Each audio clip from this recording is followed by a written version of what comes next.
Hello, AP Euro. This is a review for the AP European Unit 6 History Test.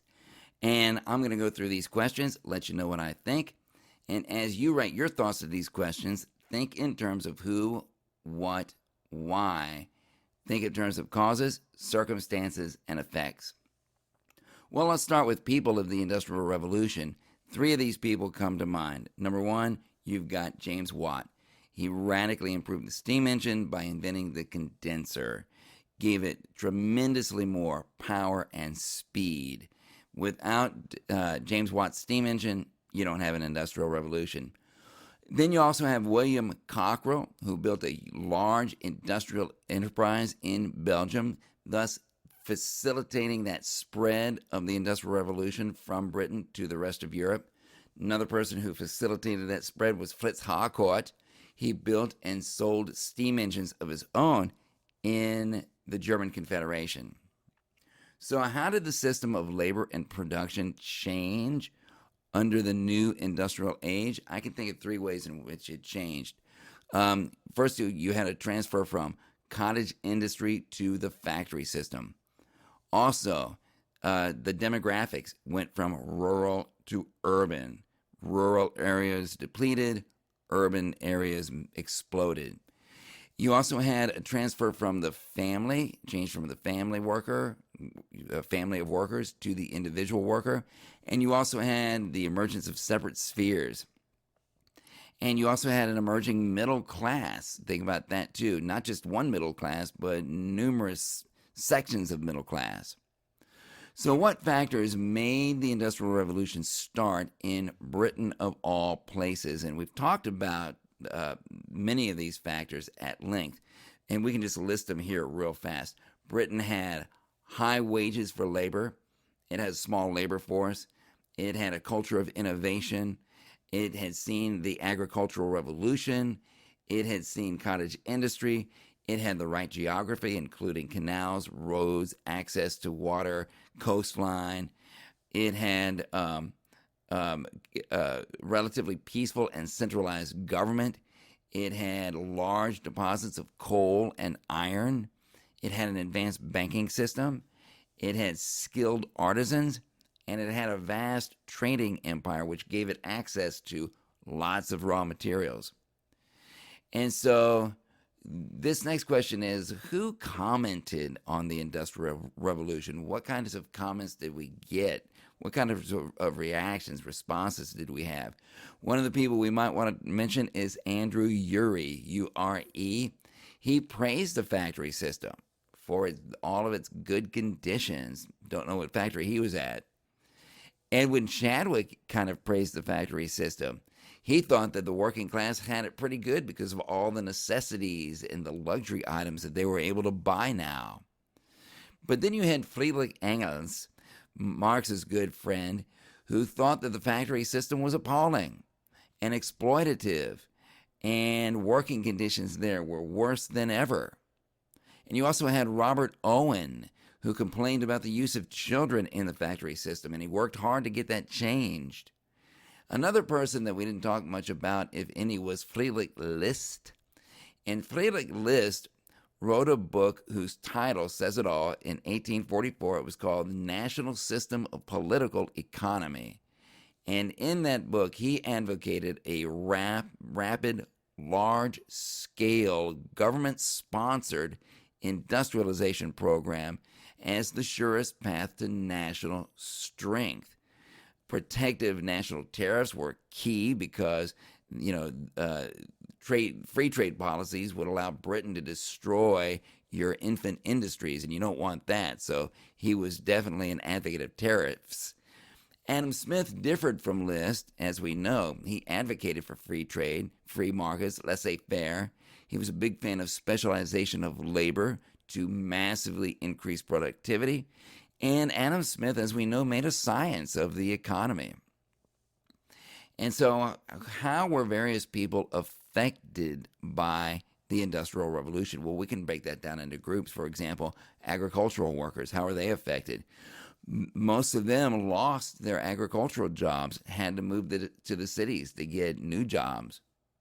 Artisans, many of them lost their livelihood to the machines of the Industrial Revolution. Children, as we know, many of them had to work in factories under horrible conditions until the law changed all that. Women couldn't take care of their kids and work a factory machine at the same time. It's impossible. Keep that in mind.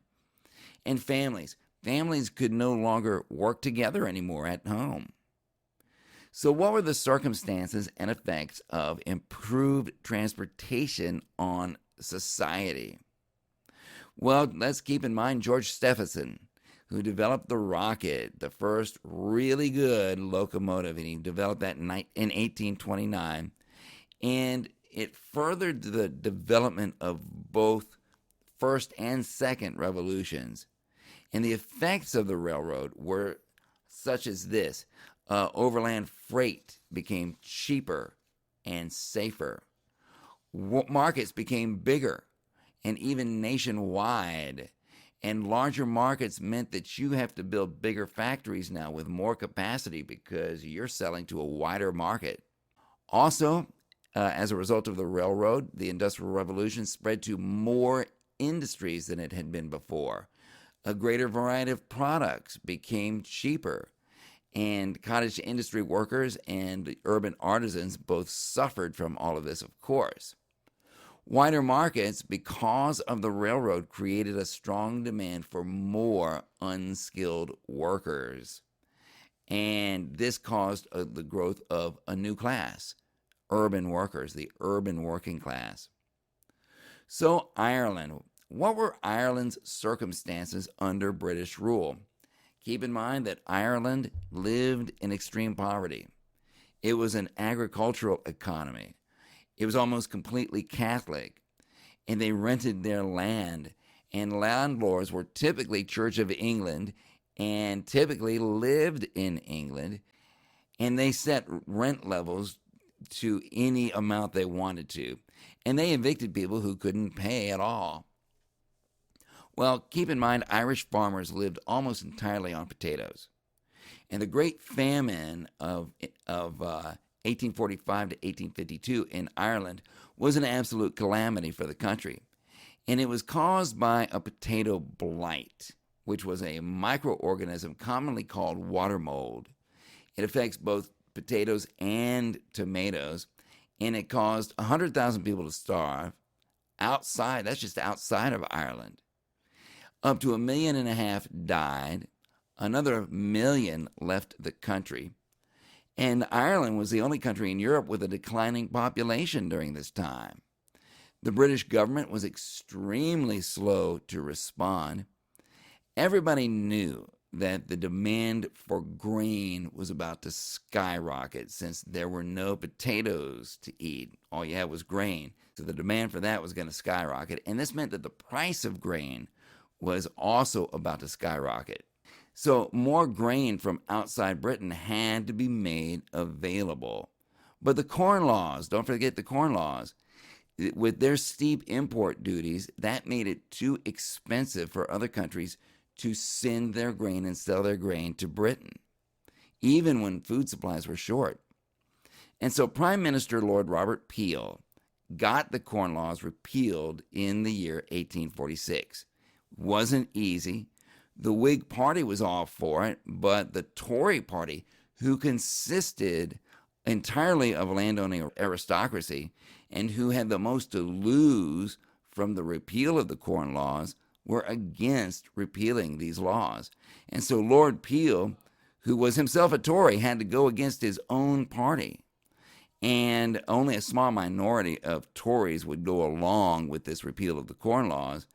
But from that point on, free trade was sacred dogma in Great Britain. Even the repeal of the Corn Laws happened in stages, and it was really too slow to relieve a lot of the suffering of the Irish. British continued to collect taxes, landowners continued to demand rent, and the long-term results of all this were a lot of anti-British feeling, long-term, for generations. Anti-Protestant feeling, because English people tend to be Protestant. And Irish nationalism calls for land reform, obviously, calls for home rule, and calls for full-on Irish independence. So Romanticism, what did Romanticism respond to? And what did Romanticism say? So Romanticism hated the Industrial Revolution. It hated modernity. It hated the Enlightenment. And instead it stressed nature because they felt that was going away. They felt it was more powerful than science, more powerful than people and their man-made things. It had a reverence for the past, nostalgia for the past. It was into history, emotion, religion, mystery, childhood innocence, poetry over prose. And we also know this about Romanticism. Its fascination with history, religion, and language closely linked it to nationalism. So what did radical thinkers like Karl Marx and Friedrich Engels argue, and what were the conditions that they argued against? Marx was highly influenced by socialism, but he took it to an extreme and even, shall we say, abstract level. As far as he was concerned, all of history was a history of class conflict, specifically over who controlled and owned the means of production in a society's economy. And that term, means of production, is a very important term. Means of production is any asset that can be used to employ people, make a product, and make a profit. The Industrial Revolution and capitalism, as far as he were concerned, were simply the latest and most intense manifestation of class conflict that had been going on since the beginning of civilization. The bourgeoisie, the factory owners, the capitalists, exploit and steal from the workers.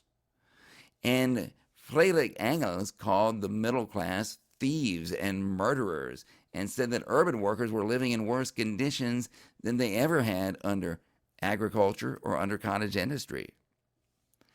And soon, both of them argued there would be a violent revolution in which the bourgeoisie, the capitalists, would be totally destroyed, wiped out, and there would be no more class. Class as a concept would be over, and there would be no more scarcity. And people would be free to develop themselves as they saw fit. And so that was Karl Marx's vision, part of it anyway. So these Carlsbad decrees, what were they?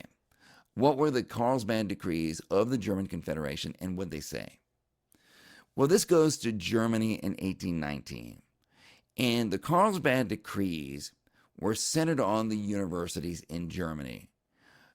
Reformers and university students had started calling for a unified German state, unified German nation. Dangerous idea to a lot of elites. You already have a 38-state German Confederation, which met at the Confederation Diet. Austria and Prussia, through the Diet, issued these Carlsbad decrees. And under the Carlsbad decrees, liberal organizations at the university were outlawed. All universities and newspapers were policed. And the Carlsbad decrees established an investigatory committee with a network of spies at every university in Germany. This served as an early instance of this relatively new Congress system assuming its role in an activity of protecting conservative authoritarian regimes from subversive intellectual ideas such as nationalism, liberalism, socialism, rights, etc., which seemed to be gaining traction on university campuses within the new German Confederation. So the social circumstances under which Charles Darwin worked, what were these? And what does his work lead to? Well, let's keep in mind Charles Lyell, who came up with the principle of uniformitarianism. Uniformitarianism said that geological processes formed the Earth's surface very slowly over a vast amount of time. And this made the Earth a whole lot older than people had thought it was. This age thing, the age of the Earth, and this vast amount of time really got Darwin thinking about how much time was really available for life to emerge on Earth. Jean-Baptiste Lamarck said that all forms of life emerged as they were adapting to their environment. That's different from Charles Darwin. Jean-Baptiste Lamarck suggested that organisms literally changed their physical characteristics to adapt to their environment, and then they had the ability to pass these characteristics on to their offspring through their genes. Darwin disagreed. Darwin proposed that species evolved from other species out of their struggle to survive. Darwin argued in his book, Origin of the Species by Means of Natural Selection, in which he was influenced by Charles Lyell and Thomas Malthus, that organisms might be born with some genetic anomaly which just happens by happenstance to give it an extra survival edge. And so the organism that's born with such an edge will survive, do better in its environment, and live to pass that same edge off to its offspring. And so species evolved out of the interplay between heredity and environment. Heredity, what you received from your parents, your genes, and the specific environment that you're trying to survive in. And he called this interplay between heredity and environment natural selection. Then you have Herbert Spencer. Herbert Spencer took these ideas. Let me read circumstances. All right. 3, 2, 1. Then you have Herbert Spencer. Herbert Spencer took these scientific ideas about biology, and he applied them to human beings from a socioeconomic standpoint. And what he said was that groups who appear to be thriving in the struggle for economic survival, they must have an inherent genetic trait that makes them more fit to win in a harsh economic environment. And those groups who are floundering, those groups who never seem to be getting anywhere, they're the ones who must have an inherent genetic trait that makes them unfit to survive economically. And if you want to obey nature, and this was Herbert Spencer, if you want to obey nature, then the ones who are fit to survive should survive, and the ones who are unfit to survive should not survive. Whatever you do to help those who are unfit to survive, it's a waste of time because nature's already made the call. And whatever you do to enhance the position of your own people and degrade the position of those other people, it's natural and it's right. And therefore, competition among peoples for economic resources and economic gain was a good thing because that was the wisdom of nature playing itself out as it should. So what was the story behind and surrounding Napoleon III and Baron Osman's modernization of Paris? It was all about city planning. It actually began, this city planning idea began in Paris, not London. Louis Napoleon, also known as Napoleon III after he became emperor, spearheaded a huge public works project and a huge public redesign of France. The goals of the project were to provide employment, improve living conditions, limit cholera, and testify to the power and glory of France. Nationalism was strong during Napoleon III's time. Napoleon III was worried about Paris for another reason, though. Paris, as we know, had been a nasty cesspool of a place to live in and a nasty cesspool of a place to die for centuries. Its streets were narrow and dark and labyrinthine. It was poorly planned. It had 1 million people crowded into a small space. It had few open spaces, and residents died like flies.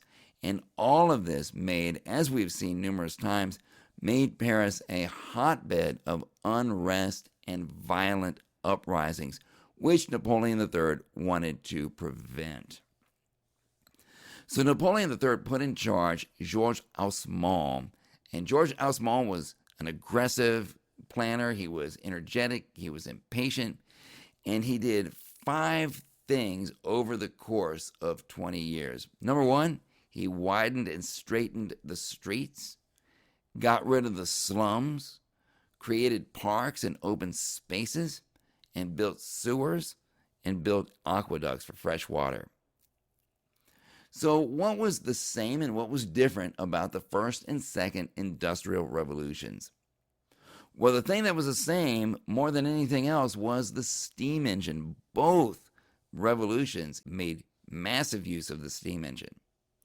But some differences. Well, wages and living conditions improved in the second industrial revolution. There were new kinds of energy, chemical energy and electricity and petroleum and combustible engines. There was also more mechanization, more science, more medical industry, more communications like the telegraph and the telephone. And key industries changed from textiles in the first industrial revolution to steel in the second industrial revolution. Next question. How did public health improve during the 19th century? Well, you had the Bacterial Revolution. Let's start with Edwin Chadwick. He didn't know about germs, and he believed that diseases came through the nose taking in filth. But what he did was he statistically demonstrated the connection between urban filth and poverty. And he found that filth could be gotten rid of much more cheaply due to the developments of the Industrial Revolution, cheap iron for pipes and cheap tile. In the 1840s and 1850s, doctors found that disease was linked to drinking water. Louis Pasteur was studying the fermentation process for breweries, found these living organisms with a microscope that were actually doing the fermentation. And he found that he could control their activity with temperature, with heat. And this had 2 important implications. One, maybe certain diseases were caused by certain organisms, and maybe these organisms could actually be controlled. Then you had Dr. Robert Koch, and he started studying life cycles of harmful bacteria. And this led to linking specific germs to specific diseases. And it also led to the development of a lot of vaccines. You also had Joseph Lister, who came up with the idea of using an antiseptic over an area to kill germs. Finally, last question. We'll make very quick work of this. What were the circumstances and conditions surrounding the revolutions of 1848? Well, think about these. Famine, food shortages, a depressed economy, unemployment, government inaction on these issues, liberal ideas such as republicanism and socialism and nationalism. And you had a takedown of Louis Philippe's government in France. Well, that's it. That's all the questions we have in the review. I hope this helps. I hope you do great on the test, and we'll see you soon.